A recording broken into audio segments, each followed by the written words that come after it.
Hi, everybody, and welcome to a very special one-shot here at RollPlay. This cool overlay. I'm so excited. I'm Adam Koebel. You know me, but I'm joined by a brand new cast.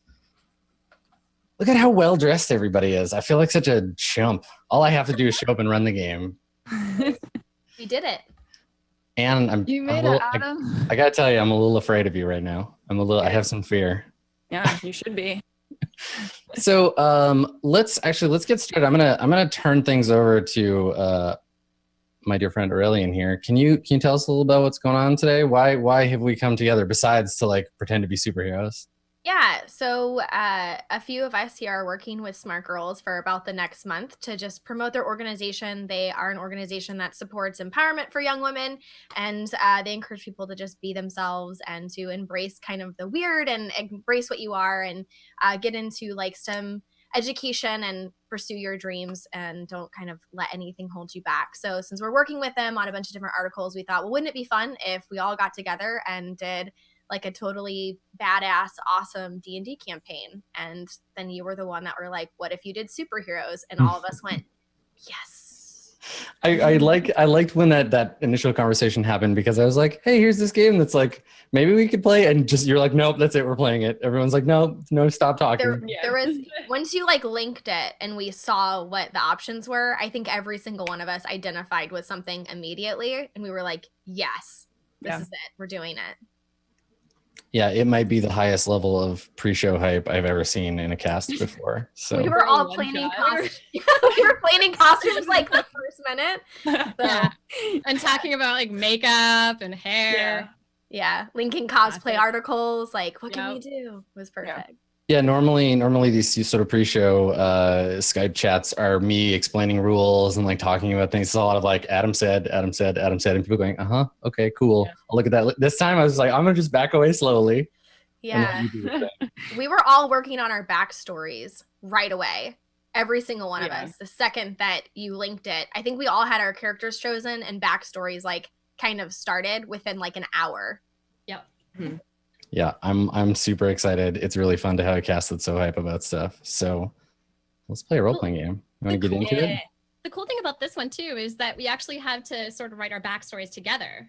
And that's a bit different from the other formats that we've tried. Yeah. I had to. So this game for folks who've been watching roleplay for a while, it's built on the same game DNA as Apocalypse World and Dungeon World. And if you watch those shows, you know they're very much about kind of what we're doing in the moment. It's about like learning things about the characters. And normally trying to get people to think about their character beforehand is like pulling teeth. But this time I had to be like, all right, everybody put the brakes on. Reel it in. I get that you want to write 500 pages about your character, but tell us about it on screen. So, you know, y'all picked your playbooks, and we'll talk a little bit about that. We'll go through the character creation process, but it's kind of like a cooking show. The cake has been baked already. We already know what the cake looks like. So we'll walk through the steps and kind of talk about how everybody's characters come together. So basically, before we get like into any of the character stuff, you know, if you're curious about the game, you can look it up online. It's called Masks. It's by a company called Magpie Games. And it works more or less like the rest of the Apocalypse Engine game. So when the players describe their badass superheroes doing cool things, sometimes the game will step in with the rules. They'll trigger a move. And where in Dungeon World, the moves are things like dungeon stuff, like hacking and slashing and casting spells. In this game, the basic moves that are available to all of our superhero friends here are things like directly engaging with threats. So this is the fighting with the supervillains move. Unleashing your powers. So powers in this game are pretty loose. Like you'll all have picked a general kind of idiom for your powers, but you can be pretty creative about the kinds of things you want to do with your powers. When you unleash them, it allows you to overcome an obstacle, reshape your environment, or extend your senses. So it lets you do all kinds of cool stuff. You know, being able to take a powerful blow or defend a friend or ally, all kinds of superhero-y things. But the flip side of the game is that all of these characters are wearing a mask, both literally and figuratively, in that they're people first and superheroes second. And maybe that identity shifts back and forth, or varying characters have more or less kind of blur between their super identity and their regular identity. So there are moves like comfort or support. So there's room for characters who are there to like help you out after the fight to make sure that people are safe and okay.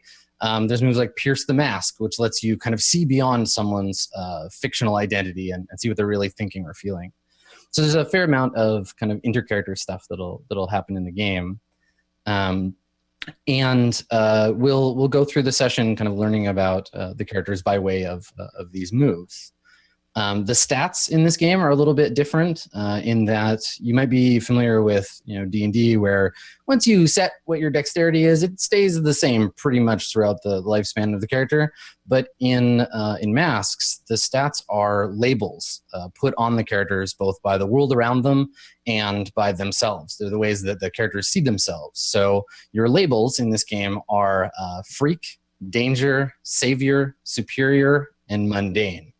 So they represent all the different facets of the character, and they're going to go up or down based on how your character sees themselves in the world. So we'll see lots of flexibility around that, and most of the time those label changes will come from a currency in game called influence.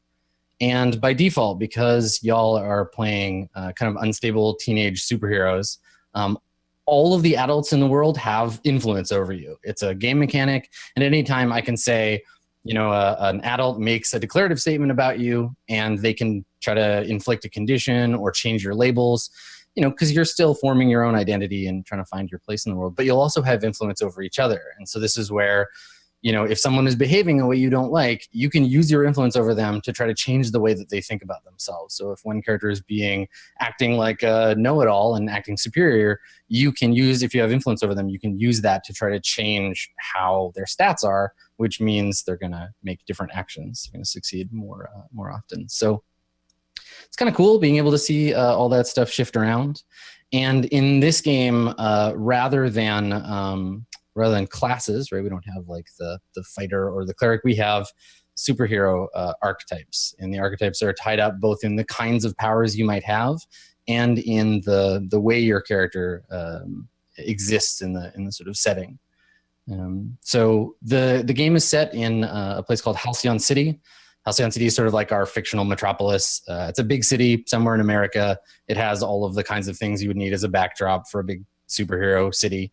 But Halcyon City is sort of the center of the superhero world. Y'all represent the fourth generation of superheroes. They've been around since the 30s and in varying generations. And you are the sort of up-and-coming current generation of heroes. So not only do you have to contend with your own self-identity and how you see each other, but you have to contend with the fact that there are several generations of superheroes before you that you have sort of pressure coming down to behave like, oh, this new character is really dangerous, just like this menace superhero we used to have. And so people will put kind of these ideas on you based on the superheroes that came before you, sort of bearing a lineage.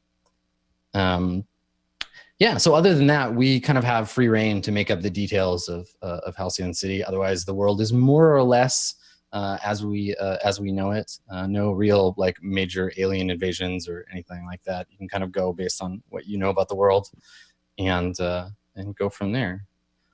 So the first step in selecting your character is choosing a playbook, which it looks like everybody has already done. So why don't we go around? Shannon, do you want to start and just tell us what playbook you chose? And if you have the playbook in front of you, do you want to read the little intro thing above your name? Sure. It's just the tiny little paragraph. Yeah, the little paragraph next to the character art. Okay. Yeah. Okay. So I chose Nova. You're a font of power, basically, as a Nova. I can channel it. I can remake the world into exactly what I want. I can unleash it, and I can do miracles. It's wonderful and terrifying. Lose control, even for a second, and other people get hurt. You're a loose cannon, Petra, but you're the only hope we got. Try not to be. So we'll talk more specifically about what your ability to fundamentally control the world around you looks like. But this kind of character, the Nova, is all about manipulating energy, gravity, flying around, throwing fireballs. This is like the big guns energy wise. Oh You're sort of I'm excited. yeah. So your inspiration. You had a particular superhero that was your inspiration for choosing this character, right? Jean Grey. Yeah. The Phoenix. Yeah. The one The and best only. one. Yeah. Yeah, she's a classic example of a Nova Yeah. for sure. She's Omega level. You can't beat that. Sorry. You can't. Out of control. Cool. All right. So Kaitlyn, you want to tell us about your character? What playbook did you choose, and can you read the little bit for us? So I chose the Delinquent, and my little blurb is, you've got these cool powers, but everyone keeps telling you how to use them. You know what they need? Is someone to give them trouble, someone to make sure they don't always get their way. And hey, you're the perfect hero to do it. And that's me. Excellent. So the Delinquent is a character who, kind of plays by their own rules, and is kind of you're the anti-Cyclops, if we're going to go with the X-Men thing. The Wolverine has a bit of Delinquent in him. So what attracted you to playing this playbook?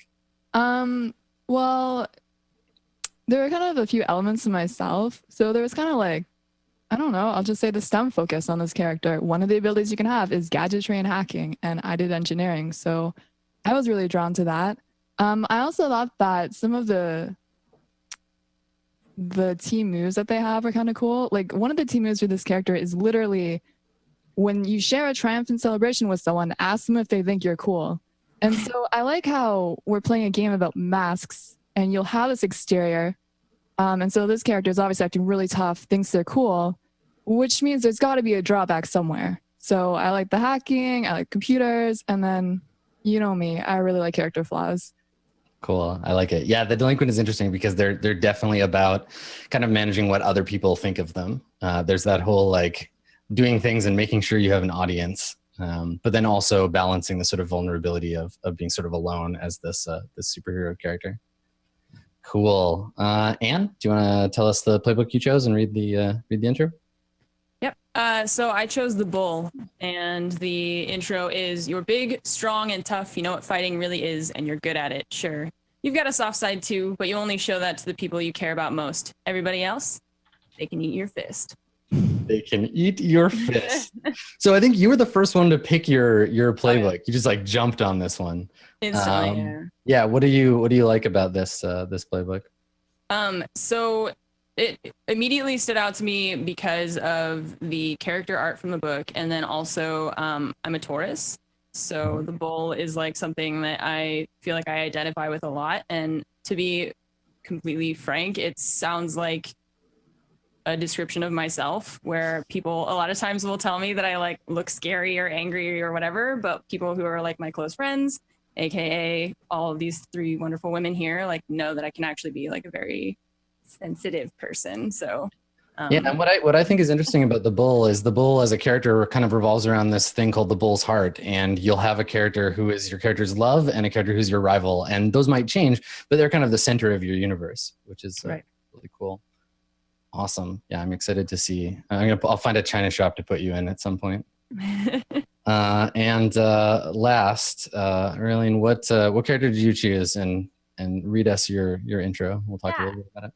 I picked the Janice, and so mine says, wake up, breakfast, school, work, homework, sleep, repeat. It burns you up being stuck in this life, unable to make a real difference. That is, until you put on the mask, and then you can be someone else, a hero. Nice. So my character is super boring. People like see in the stats like I'm the most mundane, everyday kind of character. But the thing that I liked most about this one is that in my real life, like I think people kind of see me as like the person that they see on the screen. They like see Aureylian, they see whatever, but behind the scenes, like I'm a mom, I have a job, I have like things that I have to take care of in my real life.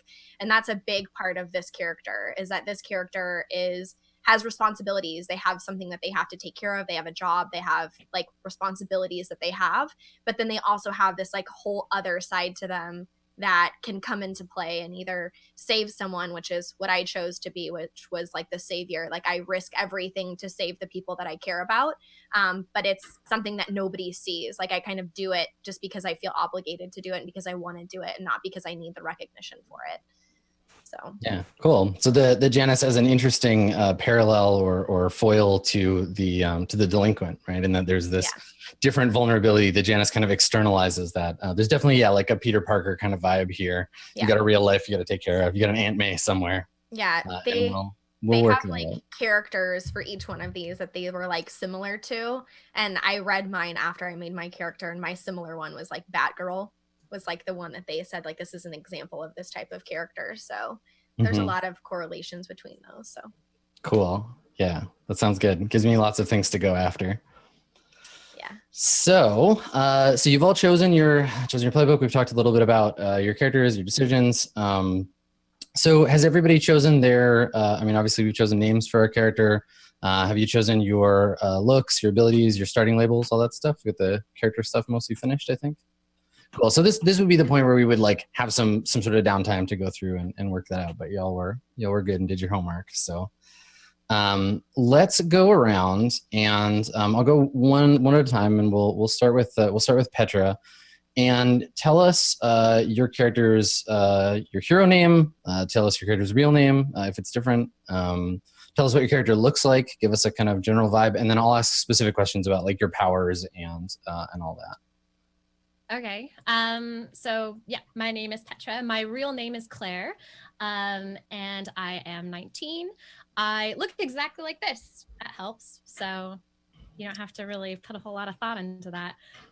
So Petra and Claire, are they two distinct people, or do people at your like high school know you're a superhero? Well, I'm 19, so I've graduated high school, but I think during the time of me being in high school, I probably tried to hide my powers quite a bit because I know that it's dangerous, and especially since I don't have control over it. But I don't think that anyone knew about it, so I would have kept that under wraps, except for my sort of like weekend adventures. Okay. And so when you use your powers, do you have like a magical girl transformation sequence, or do you like look the same? What is that like? I think the regular me, Claire, looks very normal. You know, tries to keep in the fashion of the season, and then only on the weekends was when she would turn into this powerful form to sort of experiment and find out exactly where her boundaries are in terms of like controlling everything. But now that I'm 19, I don't really have to hide anymore. I don't attend high school, so I feel like I can sort of own who I am as Petra much more. Oh, okay, cool. And what's the basis of your power? What did you choose for your ability? I chose telekinesis and telepathy, but my telepathy is very untrained, so I really struggle with that one. I'm much more telekinetic, and that's the one that has a lot of bursting. Cool. And is it like subtle? Are we talking about you can lift things with your mind and pass it off that you're not doing it, or is it like, you know, tendrils of energy come out of you and lift things up? You can definitely tell it's coming from me. I don't know if I want to spoil exactly what it looks like. Just sure. yet. Yeah. You can tell us about that when we play. Okay, cool. And for some choices that you had to make, why don't you tell us what your labels are first? 1 sec. Let me just pull that up. My labels are, I have +2 to freak, and I have +2 to danger, and then my savior and superior at 0, and mundane is -1. Right. So maybe being able to embrace your Petraness, you're starting to lose touch a little bit with what it's like to be a person. Mundane is used for understanding other people. So you can kind of drift away from that, but you're really good at engaging threats and throwing your powers around. Everything else for now kind of, and this is again a reflection of how Petra sees herself. So we'll kind of learn if that's an intentional step away from people or not. Cool. Okay. And what did you choose for? You have an ability called Burn, which allows you to charge up your powers. It gets more and more effective the more conditions you have, like the more angry or afraid or guilty or hopeless or insecure you feel. Each of those conditions adds +1 to your abilities. So the more you get beat up, the more powerful you become. And burn allows you to charge up your powers, and you get a handful of points that you hang on to, and you can spend to activate your flares. What flares did you choose? So I get to choose 4. I chose Reality Storm. Should I describe it, or? Yeah. Just tell us you don't have to read the whole move, but give us the gist. All right. Well, it's basically just a destructive burst of my powers, but it can cause collateral damage. So. Cool. So that allows you to take on foes using your powers. What else did you pick? I chose Moat, which basically allows me to create a barrier with the environment around me. So that's kind of a way of protecting myself or others, but we'll see how it works out. Okay. I chose Worship, which I love this one. I'm sorry, I loved this one. Basically, I can put on a tremendous display of my might, and my powers basically cause the audience to just be in awe and respect of me. Yeah, this is the Galadriel. This is like, everyone pay attention to me now. Yeah. I do not suffer fools. Yeah. And the last one I chose is Overcharge, which I guess everything just feels very powerful. But this one is allowing me to channel the full capacity of my powers to overcome any obstacle. So it's kind of like a get out of jail free card. Yeah. This is a big kind of like boost to your. It allows you to get a 10, the best possible result, instead of rolling, but you have to spend 2 burn when you use your powers. Cool. Great. All right. Well, we'll come back to you and get you to figure out your relationships and your influence after everybody's introduced their character. Okay. So let's go on to Lex. Let's talk about our delinquents. Do you want to tell us your look options, Lex, and then we'll talk about your abilities? I'm worried. You're like trying to get hidden info from Shannon. Are you trying to get it from me? This is how I look in my day-to-day time. I kind of mixed up some of the looks. The ones that I was drawn to was rebellious clothing, casual clothing, showy, skimpy, ridiculous. And then those were the ones that I was drawn to. So that's what I went with. It's a good look. This is just how she goes about in her day-to-day life. Her real name's Savvy. Hero name's Lex++. Lex being the regular expressions. ++, you don't have objects in there. So it's like a 17-year-old was like, hey, I know all this stuff. Let's make sure everyone knows that I know all this stuff. They just find a bunch of the terms. Right. So I imagine that Lex has a fairly significant eye roll when people don't get what their name means. Also, I was going to ask you. What's your is your character a man, a woman? What's your pronouns? So I'm just going to use female pronouns to my character. Okay. But my character doesn't really like being put into any gender binaries, you know what I mean? I mean, most people don't, but it makes her feel really uncomfortable. So she uses the female pronouns, but just like no focus on it is what she prefers. Cool. Yep. And then the abilities that I went for was gadgetry and hacking. So kind of like how Shannon's character excels at one thing, I would say that's where she excels. And then the other one is emotion control. And she can perform emotion control. It's just that sometimes she can't always gauge what someone's emotions are off the bat. So it'll backfire on her really badly. You know, maybe she'll think that thinks she's really cool, or like someone on the opposite side of the spectrum, someone really doesn't like her, but they don't think she's so cool. Or maybe they do think she's really cool. And so then it just backfires horribly. Messing with people's emotion always goes great. I'm sure it'll be fine. It'll totally be fine. So does your emotion control come from your gadgets? Like, do you have like a mind control circlet, or is that like an innate thing that you can do? No, the gadgetry is specifically for like electrical components, computers, not being applied to people. I don't make robots in my spare time either. Nothing like that. And I can't manipulate robots' emotions. Just people's. But you could make a robot that has emotions.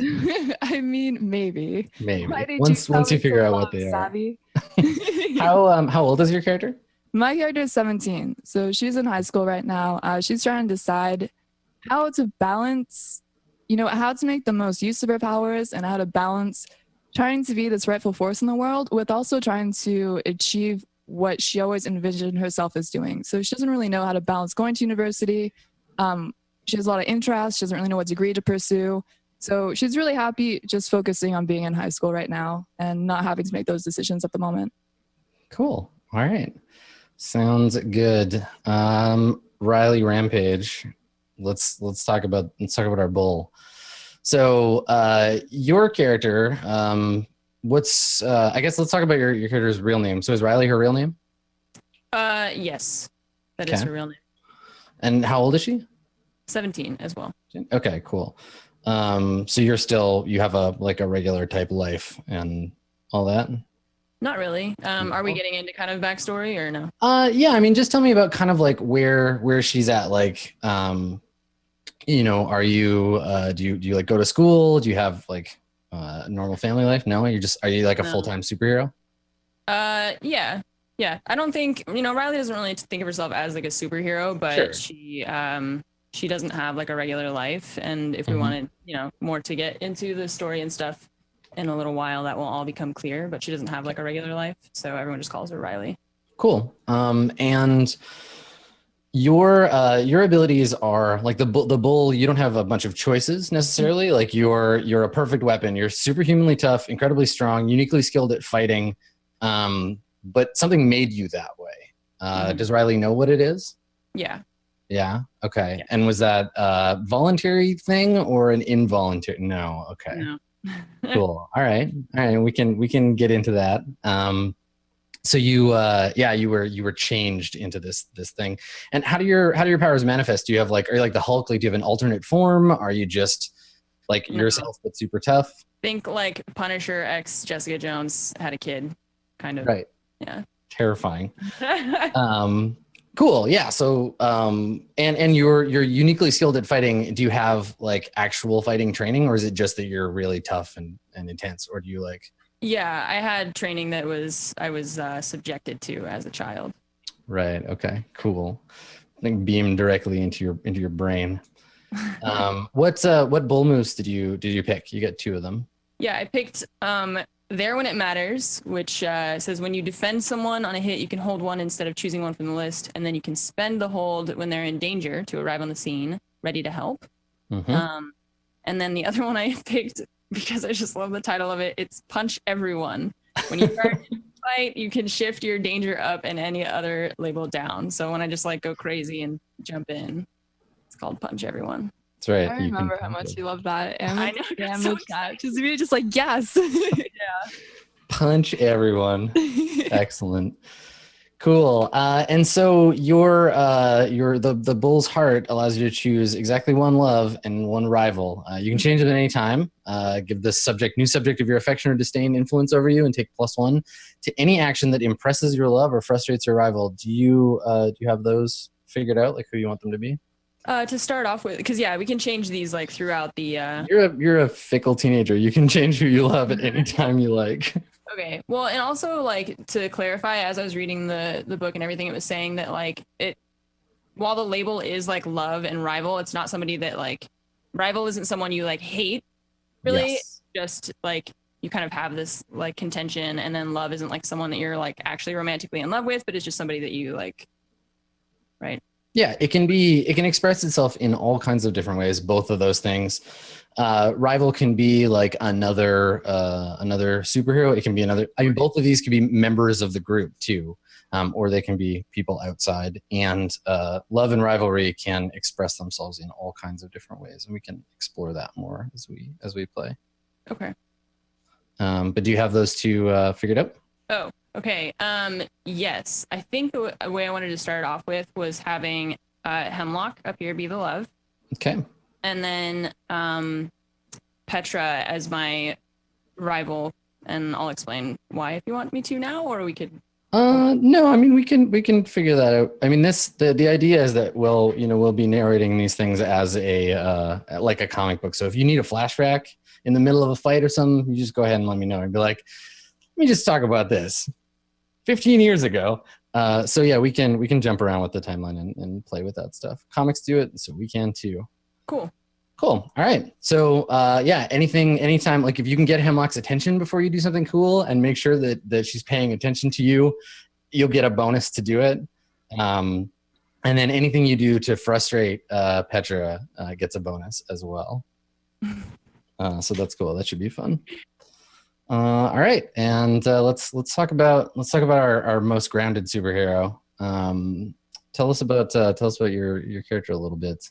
Yeah. So, like we were saying earlier, the Janice is kind of super mundane, blends in, understands like everybody.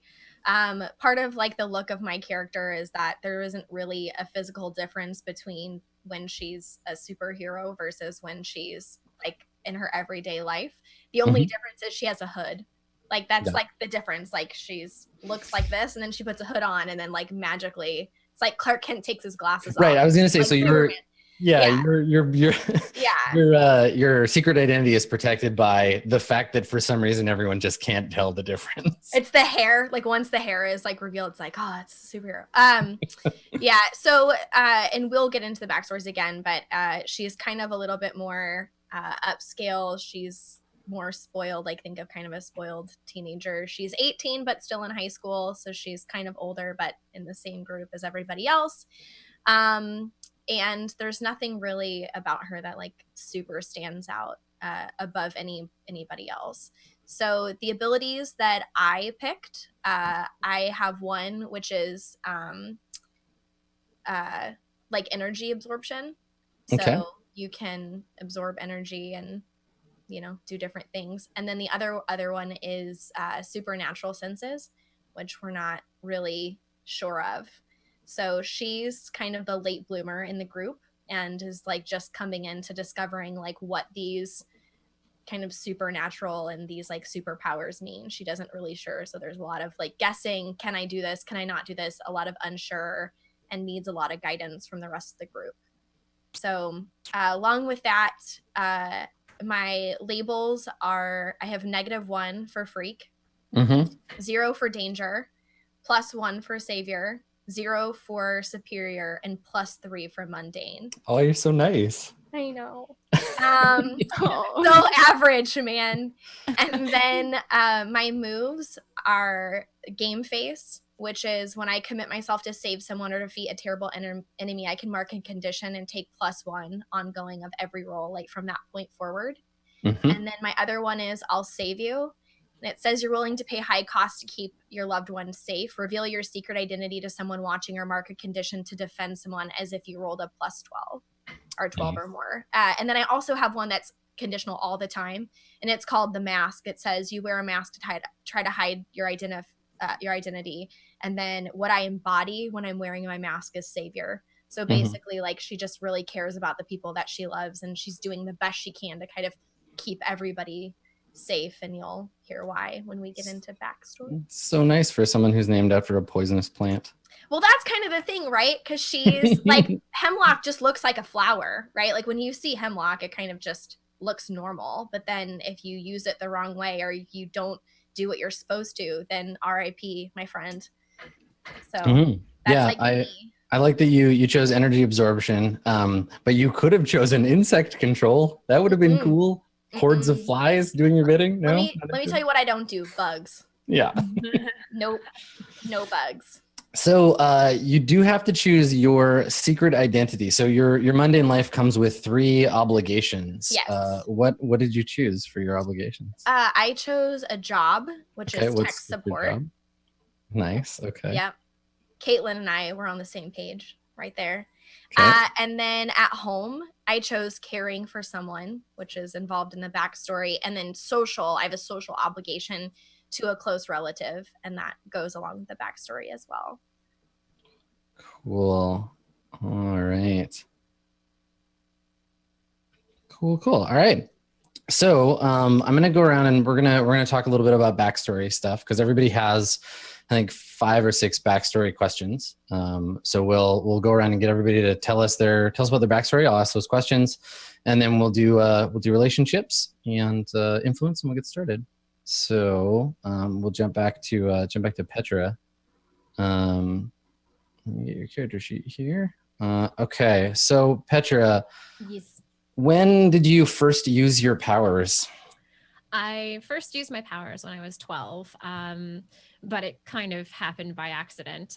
Basically, my dad was also a mutant. He was a telepath, and he was very strong with it. He and my mom were basically human rights ambassadors, but for meta and superhuman. And both of them were kidnapped, unfortunately. And he reached out to me telepathically from hundreds of miles away, telling me to get help, that unfortunately the connection between us was abruptly just disconnected. And I had never been successful trying to be like him before. It just didn't work out. And so I was so upset sitting there by myself in the house, trying so hard to connect to him. I couldn't feel where he was. I couldn't think of anything. All the tricks he had told me that he used just weren't working for me. So I still had no powers, I thought. And then suddenly the entire house just started rumbling because of how upset I was. And basically all of the matter in the house kind of just fell apart from where it was. There was no foundations to the house anymore, basically. Right. So the whole thing kind of started crashing down around me. And actually, that's when I lost my younger sister. She was in the rubble and didn't make it. So that's the answer to the second question, who the first person you accidentally hurt with your powers was. Yeah. So did your did you get your parents back? Are they in your life, or they're gone? Did you lose everybody all at once? They are gone. I don't know who took them. I don't know what happened to them. All I know is that years have passed and I've never heard anything ever again. So who outside the team helps you keep your powers under control? So there is this guy who used to come by the house. I remember him when I was really little. He must have been a friend of my dad's. I think they both worked in the same human rights agency, and basically he was always aware of my dad's powers, and I think he knew that something was going to happen with me eventually. I would eventually have powers. So shortly after my parents passed away, he started coming around and checking on me and seeing how I was doing, and I told him about that. And so he's been helping me, trying to learn how to control my powers as much as possible. Cool. So. Okay. So you have kind of like an uncle figure looking out for you. Awesome. Okay. And why do you continue to use your powers if they're so obviously dangerous? Why didn't you just quit? Well, the thing is that even if you have a lot of power and you don't really know how to control it, the fact that you have that power is kind of a responsibility in and of itself, that you need to learn how to control it. And the only way to do that is by practice and training and mental, what's I'm looking for, discipline. Right. So I'm willing to rise to that challenge, and I'm willing to basically be all that I can be, to be really cliche about it. Yeah. Mm-hmm. Right. So you're gonna make use of the sacrifice rather than flee from it.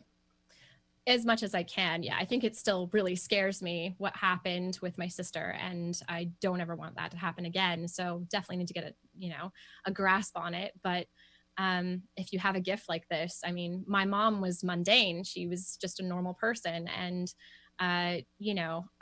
she managed to do so much in the rights activist world. So what does that mean if I can't help people with powers?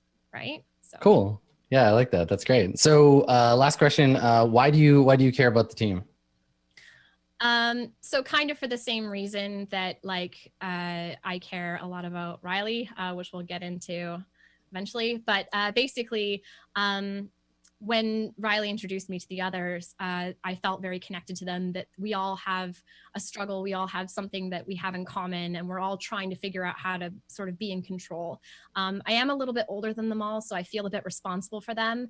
And I think that also drives me to want to be the best I can and really have not just control for myself, but also help them in their journey. So I kind of feel a bit protective over all of them. And I think that being with a bunch of other people that feel the same as me helps me to not feel so alone. And I think that that's an incredibly important thing in not losing control. Right. So is there an element there of like caring about them, especially because they're less maybe fragile than other people you would care about? Like if you go a little haywire, you're less likely to accidentally turn them to dust. Completely. I actually feel like with these guys, well, these girls, I can like be myself and I'm not going to have to worry too much. Right. Even if yourself is a telekinetic nuclear explosion. Got it. Cool. All right. So let's talk about your backstory, Lex. How did you get your powers? Where did your powers come from, Lex plus plus? So my powers kind of manifested slowly over time, or I just slowly like tapped into them over time. I used to write a lot of fan pages for superheroes that I knew of, just superheroes of the past. And I guess my first awakening for it was that at school, I heard from a lot of friends that their parents were being laid off from this it's a nonprofit company. And they're talking about how they thought that, well, they saw like the owner of the company driving Ferraris, and it just wasn't as nonprofit as it seemed. And so I started doing some poking around. I was hanging out in IRC while I was doing this, and I wrote some scripts, and somehow I got into the financial database for this company. And I found that, yeah, there was a lot more money, and they didn't need to lay people off. And the owners were pocketing a lot of this money and then reinvesting it in some shady businesses. And so, being like, I don't know, maybe like 12, 14 when I did this, I went to brag on IRC. So I pasted the script, and there's this guy that was in it, like an internet friend. And he was like, wow, Lex, yeah, this is really good work. Like, I'm really impressed. This is really good. How old were you again? And I'm like, yeah, I'm like 16. And he's like, wow, for a 16-year-old, that's really good. But, this doesn't compile.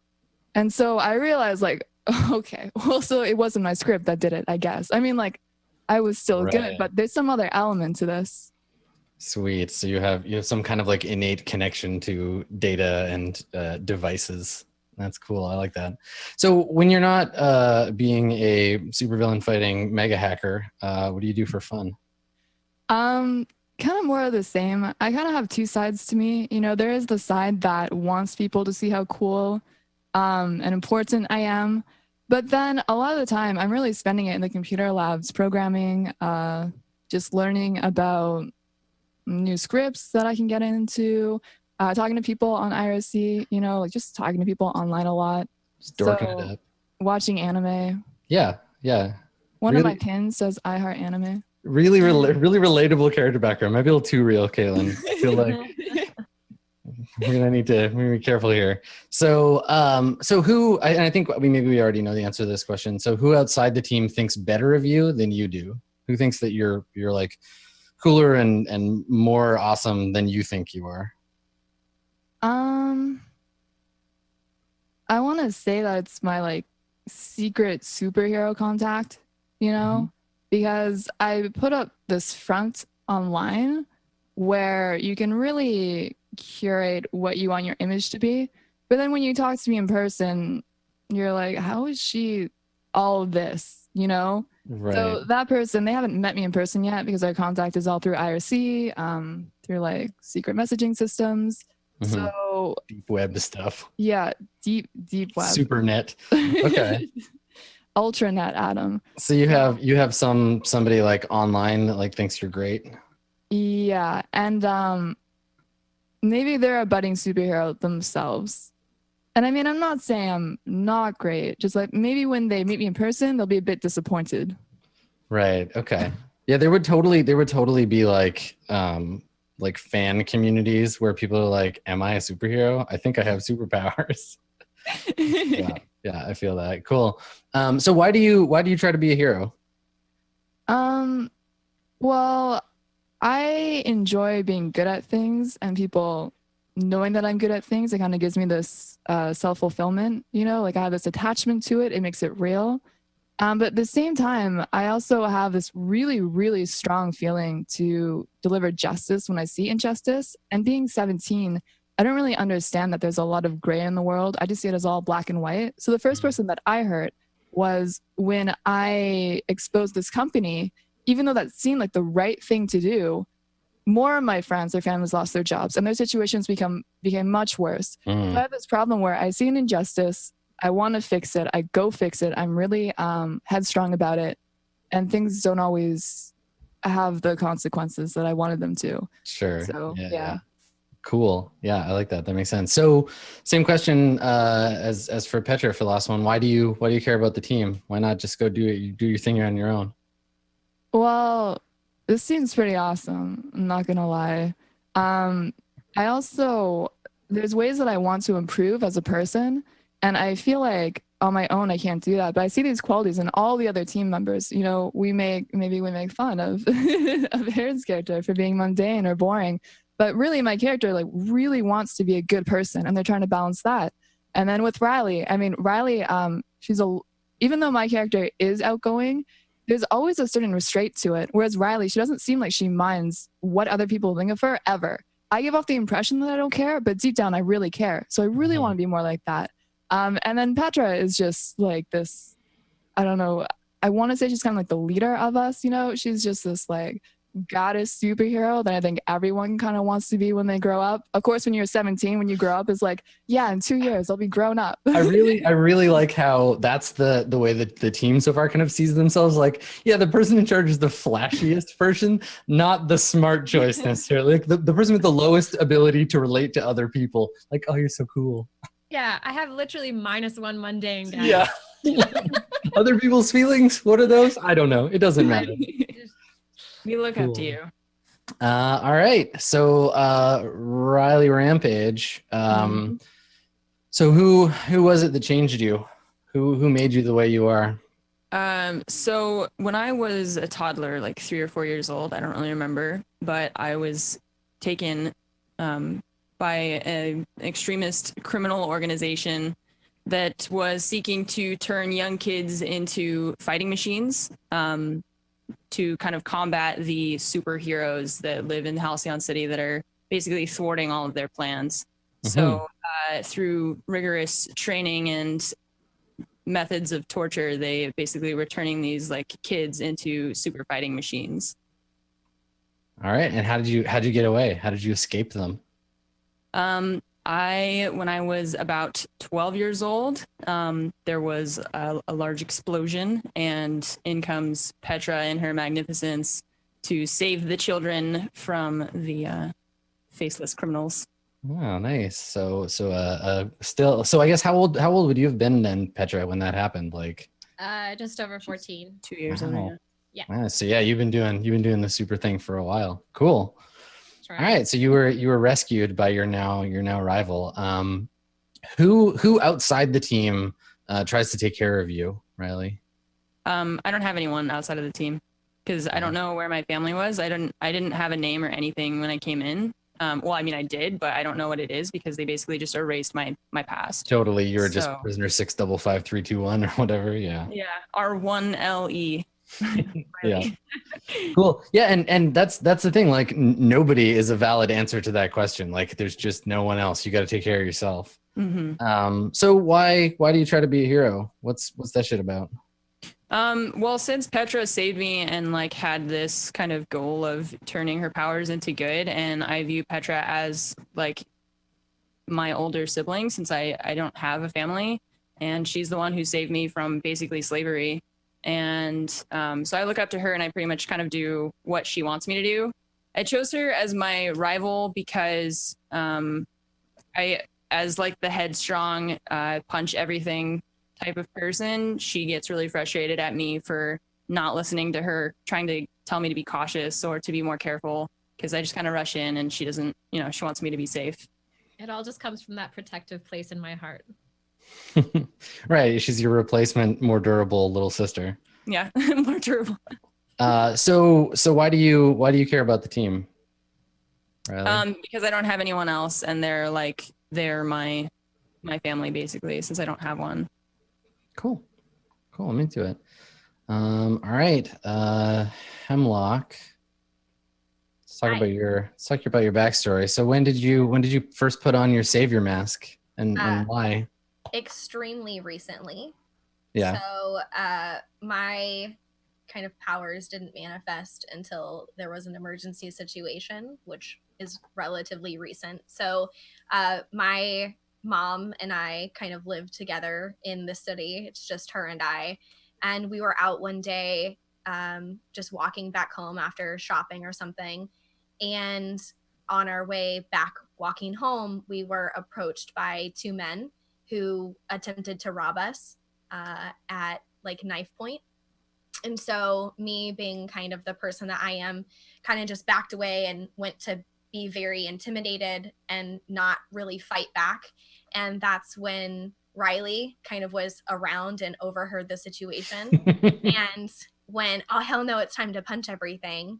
And she comes in to try to break this exchange up. And during the situation, she's fighting the one guy who's like kind of the leader with the knife. And what she doesn't realize is that the second guy pulls out a gun and attempts to shoot her. And I kind of freak out. So one of my powers is energy absorption, which a version of that is kind of the ability to absorb like natural energy, like air and wind and water and that. And so I hear the gunshot go off, and my instinct is to like try to curve the bullet, like to not have it go to her, and not because I like was thinking about it, just because I was like, please don't shoot her, like she's trying to help us. And when I curve the bullet, it hits me instead. So it curves out, it saves her, but I get shot like in the shoulder. And I, go down. It scares the two guys off. And because of the situation of me being shot and, my mom being there and being the protective mother, she kind of sees like Riley and like superheroes and saviors as like, this wouldn't have never happened. They would have just taken our stuff and we would have been fine. And you wouldn't have been shot if it weren't for her. Like she's the reason that she causes this. And so my mom kind of develops this really negative feeling towards superheroes because it impacted me so severely. So does she kind of like blame Riley for getting involved and causing all this? Oh, yeah, because I sacrifice myself basically for someone else. Right. Someone else who, if she was shot in the back, wouldn't have probably even noticed, really. Like. Right. And my mom doesn't know. She doesn't know that I'm the reason that happened. She thinks that I just got shot instead. Like it's just like some fluke, right? Yeah. And so I don't really remember too much until I woke up in the hospital. Riley, do you want to tell that story? Sure. So because of the whole situation that happened, and then basically this, like, I know that I can't curve bullets, and I saw what happened, and I saw kind of like the way that Hemlock, or this, this person that I didn't know, was channeling her energy, and then her mom like scoops her up and runs away. So later on, I like track her down and find her in the hospital, to like basically to one, thank her for saving me from being shot, and then two, to like ask her about her powers, because I know that like Petra and Lex are like the only other people that I know who have these powers. So I like go and find her in the hospital. She sneaks through the window. That's how she gets in, because she knows that she's not getting in the front door through mom. Right. Totally. So she kind of comes in and she's like trying to tell me like, you have these powers. I'm like, no, I don't. Like you're crazy. Like I just got shot. Like I think that you guys are making this up. And so through talking with Riley, she kind of says like, no, there's something more to you, and you're not just this normal person. Like she gets kind of frustrated at me. Like, why aren't you just accepting this? Like, stop letting people walk all over you, and stop letting, your fear kind of get in the way, and embrace this. Like, stop being so normal. Like, just, it's fine. Right. And of course she's like, sneaking through windows wearing like leather jackets and like, this like mask and stuff. And like, I'm like, you're crazy. Like, this is not what life is. And so I, kind of debate what she's saying, but Lex and I know each other because we go to the same school. And so she kind of starts checking in on me after being shot, saying like, hey, what happened? And finally I'm like, you're not going to believe this. Like this girl is like insistent that I curve this bullet.